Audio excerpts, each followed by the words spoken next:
Dengue गायब, malaria छूमंतर, fever फुर, बुखार की बूटी गिलोय। वायरस का दुश्मन है गिलोय, जो एक एंटीऑक्सीडेंट है। डॉक्टर साहब, गिलोय की और कौन कौन सी खूबियां होती हैं? जी देखो, जैसे आपने कहा अमृता, इसको आयुर्वेद में डेफिनेटली कहा है, और अमृता शब्द से ही एक संकेत मिलता है कि डेफिनेटली बहुत सारे गुण इसमें होंगे, तभी इसको अमृता कहा है।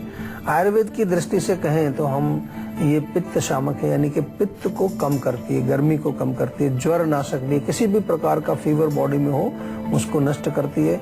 इसके अलावा रक्त शोधक भी इसको कहा है, खून को साफ करती है। रक्त वर्धक भी है, खून बढ़ाने का काम भी करती है। यकृत यानी कि लिवर को बल देने का काम करती है, और पेट के लिए बहुत अच्छी है। दीपन पाचन दोनों करती है, यानी कि हमारे जो भोजन को पकाने वाली जो जठराग्नि है उसको स्टिमुलेट करती है, उसको जो है थोड़ा सा स्ट्रॉन्ग बनाती है, और खाना जो पचता है उसमें भी सहायता करती है। तो दोनों जगह इसका रोल है।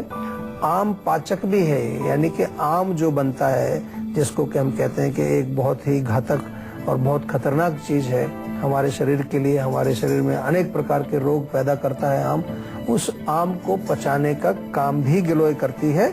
और इसके अलावा ये मुख्य रूप से जो है रसायन औषधि इसको आयुर्वेद में कहा है, यानी कि हमारी बॉडी में ओज को बढ़ाती है, इम्यूनिटी को बढ़ाती है। जनरली इसका प्रयोग जो है वो कई रूप में किया जाता है। एक तो ताजा इसका जो तना है उसमें से जूस निकाल करके पी सकते हैं, इसको सुखा करके इसका चूर्ण बना करके भी सेवन किया जाता है, और जो बहुत पॉपुलर है आयुर्वेद में वो है अमृता सत्व, यानी कि गिलोय का सत्व, वो निकाला जाता है, इसका एक्सट्रैक्ट निकाला जाता है। उसका प्रयोग बहुत कॉमनली आयुर्वेद में किया जाता है। बहुत सारे रोगों में इससे हमें फायदा मिलता है। एक कॉलर हमारे साथ जुड़ गए हैं, सचिन है पटियाला से। क्या जानना चाहते हैं आप? मैं जानना चाहता था कि मेरे को पिछले 10 साल से डायबिटीज की दिक्कत है। अच्छा जी। तो सर डायबिटीज है कि सब कुछ करने के बाद भी डायबिटीज 140 तक ही आती है, इससे नीचे नहीं उतर पाती है। अच्छा, तो क्या डाइटरी हैबिट्स में क्या चेंजेस लाऊं, क्या चीज नहीं ऐड करूं जिससे क्या है कि शुगर कम हो जाए? अच्छा देखो, एक तो डाइटरी हैबिट्स जैसे आपने पूछा है, तो डेफिनेटली चीनी वाली चीजें तो आपको नहीं खानी। कोई भी चीज जिसमें चीनी है, कोई मीठा डला हुआ है उसके अंदर, उसको बिल्कुल अवॉइड करिए। और थोड़ा सा जो कार्बोहाइड्रेट्स, स्टार्च वाली चीजें हैं, आलू है, चावल है, या और भी कोई स्टार्ची चीजें हैं, मैदे से बनी चीजें हैं, उनको भी आप थोड़ा सा अवॉइड करिए तो अच्छा रहेगा। क्योंकि अभी आप नेचुरल तरीके से अगर इसको कंट्रोल करने की कोशिश कर रहे हैं तो इसका बहुत बड़ा महत्व होगा। और एक्सरसाइज बहुत जरूरी है आपके लिए। रेगुलर एक्सरसाइज आपको करनी चाहिए। थोड़ा सैर करें, थोड़ा स्ट्रेचिंग करें बॉडी के, योगासन वगैरह करें, प्राणायाम करें, उससे बहुत फर्क पड़ता है, बहुत ज्यादा फर्क पड़ता है एक्सरसाइज से भी।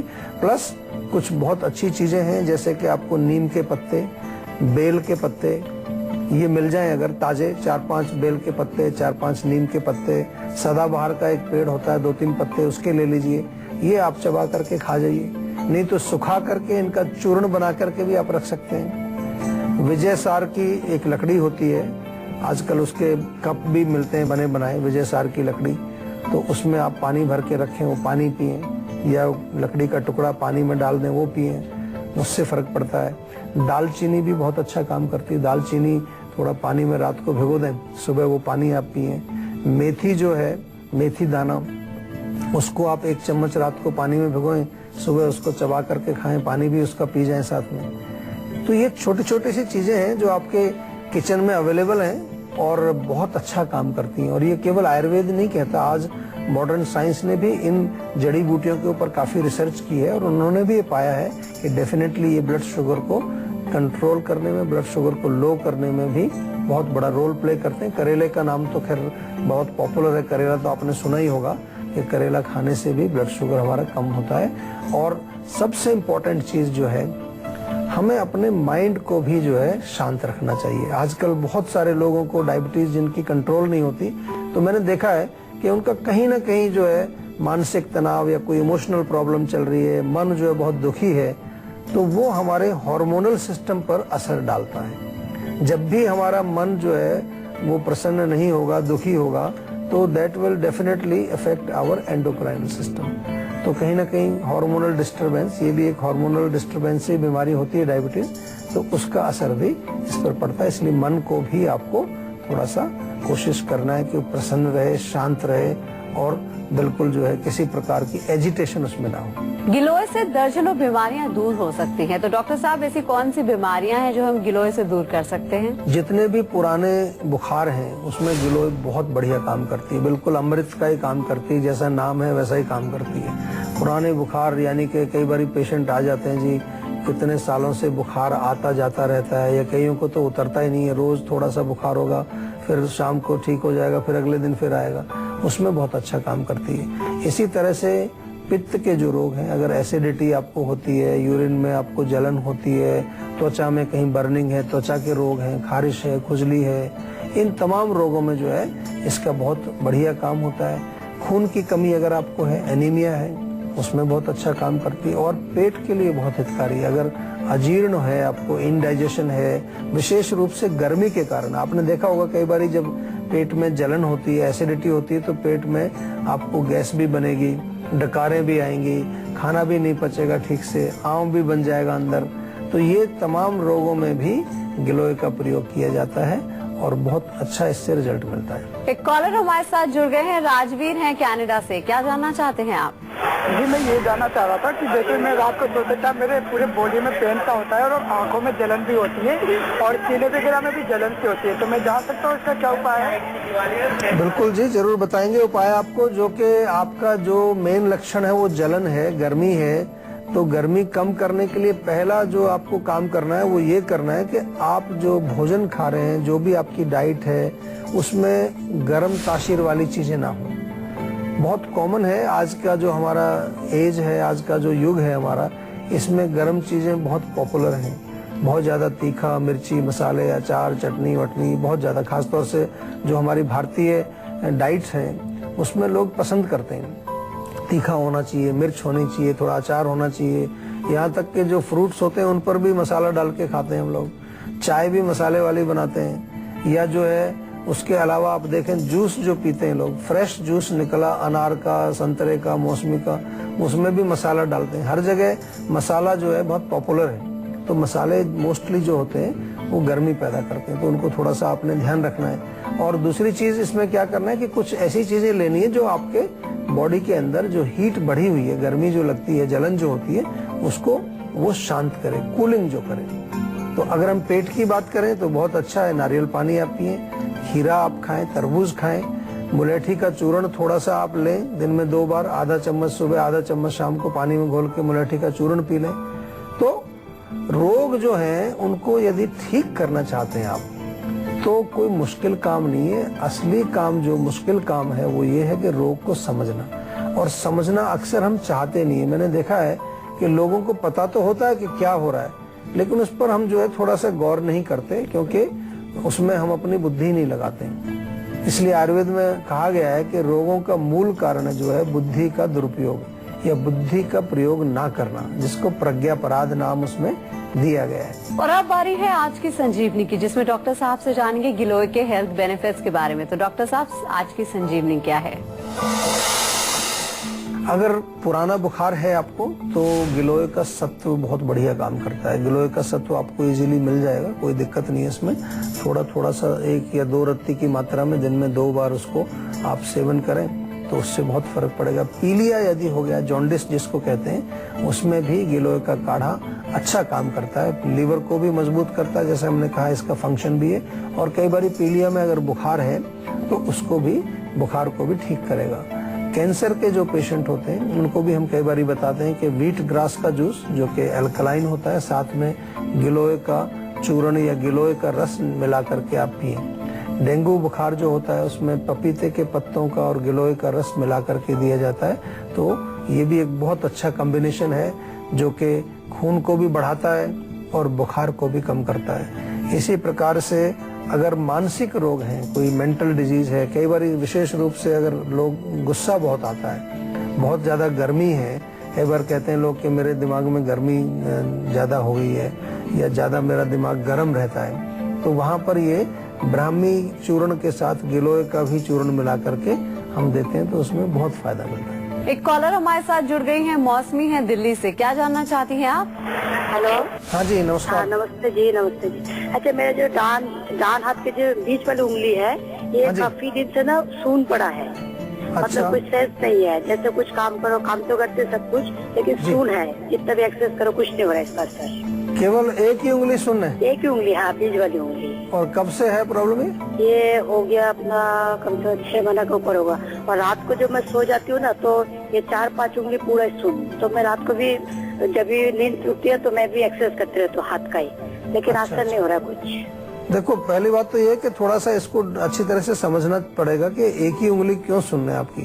क्योंकि ये तो कई बार पूरा हाथ सुन होता है या कोई एरिया पूरा सुन होता है, तो या तो जो सप्लाई वहाँ आ रही है उंगली में, वहाँ कोई ब्लॉकेज है, नर्व का ब्लॉकेज हो सकता है, ब्लड सप्लाई का ब्लॉकेज हो सकता है, कारण कई तरह उसका हो सकते हैं। ज्यादातर नर्वस सिस्टम से नमनेस का कनेक्शन होता है कि नर्वस सिस्टम में कहीं वीकनेस आती है, क्योंकि सेंसेशन जो है हमारी वो नर्व्स के थ्रू जाती है। तो हम इसको आयुर्वेद की भाषा में समझने की कोशिश करें तो वात का प्रकोप हम मानते हैं इसको, क्योंकि वात वो शक्ति है हमारे शरीर में जो हर चीज को ट्रांसपोर्ट करती है, ट्रांसमिट करती है। ट्रांसमिशन जितना होता है, चाहे वो न्यूरो ट्रांसमिशन है, इम्पल्सेस का ट्रांसमिशन है, that is all controlled by वात।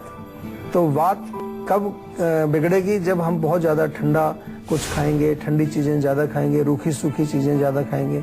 इसके विपरीत अगर हम कुछ गर्म चीजों का सेवन करें और गर्म रखें उस एरिया को, तो वात वहाँ ठीक होती है। तो एक तो गर्म पानी में थोड़ा सा उंगली को रखिए आप, सुबह शाम दोनों टाइम 5-7 मिनट, पूरा हाथ भी उसमें डालिए और उसको थोड़ा सा मूव करिए वहाँ पर। और दूसरी चीज जो बहुत जरूरी है वात को शांत करने के लिए, वात को बैलेंस करने के लिए, वो होती है स्निग्धता, ऑयलीनेस।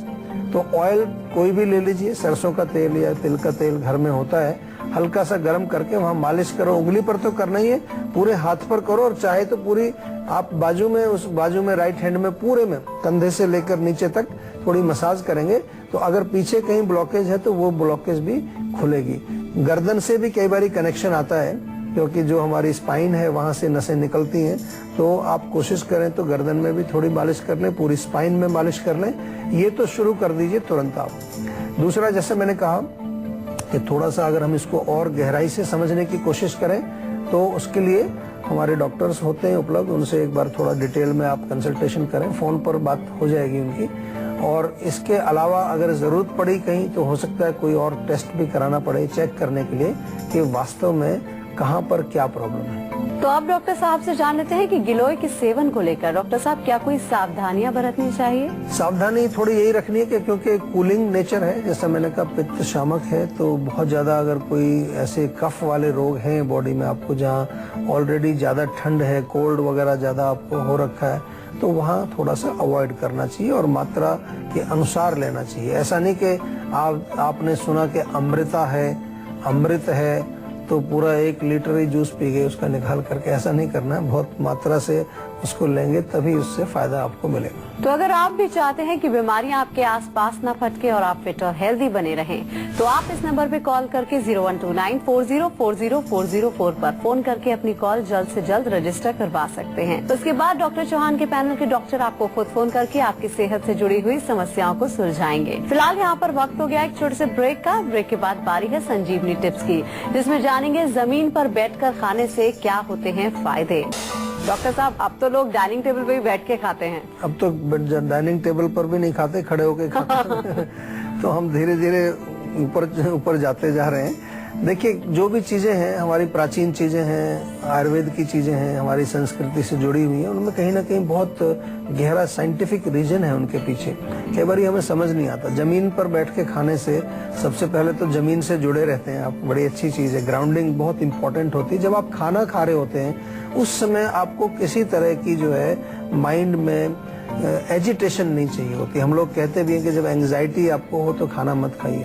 तो जैसे ही आप जमीन पर बैठते हैं तो एक आपने फील किया होगा, जमीन पर बैठने से ऑटोमेटिकली माइंड भी ग्राउंड हो जाता है, बॉडी भी ग्राउंड होती है। एक तो ये इसका फायदा होता है।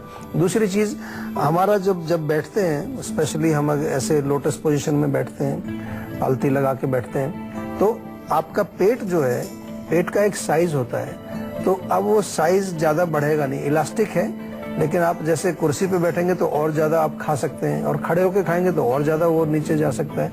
मीन्स कि अगर बैठ करके खा रहे हैं जमीन पे तो ओवर ईटिंग आप जानबूझ करके भी नहीं खा सकते। इसलिए कुछ लोग जब बैठ के जमीन पे खाते हैं, कई बार आपने देखे होंगे पंडित लोग घर पे आते हैं खाने के लिए, तो वो थोड़ा इधर उधर हिल के थोड़ा जगह बनाते हैं, तब वो खा सकते हैं। जनरली आप ओवर ईट नहीं कर सकते अगर बैठ करके खा रहे हैं। एक पोस्चर आपका इम्प्रूव होता है, एक प्रकार का आसन है ये। हमारे यहाँ जो योग आसन है उसमें ये भी एक आसन है, सुखासन इसको बोलते हैं। और जब आप सुखासन में बैठते हैं तो कई प्रकार के सुख आपके शरीर में मिलते हैं। आपका ब्लड सर्कुलेशन इम्प्रूव होता है, आपका डाइजेशन अच्छा होता है, आपका पोस्चर इम्प्रूव होता है। और सबसे बड़ी चीज है, अगर आप समझें इसको, जब आप जमीन पर बैठ करके खाते हैं तो आपको आनंद तो आता ही है खाना खाने में, लेकिन आपको एक फीलिंग आती है सिंपलिसिटी की। आपको लगता है कि एक सिंपल आपकी लाइफ है, बड़ी साधारण सी लाइफ है, जो कि बहुत इंपॉर्टेंट होती है। जितना आपकी लाइफ में सिंपलिसिटी रहेगी, जितना आप हम्बल रहेंगे, उतना ही आप जो है कष्टों से दूर रहते हैं। डॉक्टर साहब बहुत बहुत शुक्रिया इतनी सारी जानकारी देने के लिए। थैंक यू जी। तो इसी के साथ ही आज के लिए बस इतना ही। अगले एपिसोड में आपकी हेल्थ से जुड़ी किसी नई प्रॉब्लम पर डिस्कस करेंगे और साथ ही साथ उसका सोल्यूशन भी बताएंगे। अगर आपको भी हेल्थ से रिलेटेड कोई भी प्रॉब्लम है तो आप हमारे नंबर 0129404040 पर फोन करके अपनी कॉल रजिस्टर करवा सकते हैं। आप हमें ईमेल भी कर सकते हैं। हमारी ईमेल आईडी है info@jiva.com। आप फेसबुक के जरिए भी हमसे जुड़ सकते हैं। हमारी फेसबुक आईडी है www.facebook.com/jiva ayurveda। तो इसी उम्मीद के साथ कि हमेशा सेहतमंद रहें, मुस्कुराते रहें। अगले एपिसोड में फिर होगी आपसे मुलाकात। तब तक के लिए हमें दीजिए इजाजत। नमस्कार।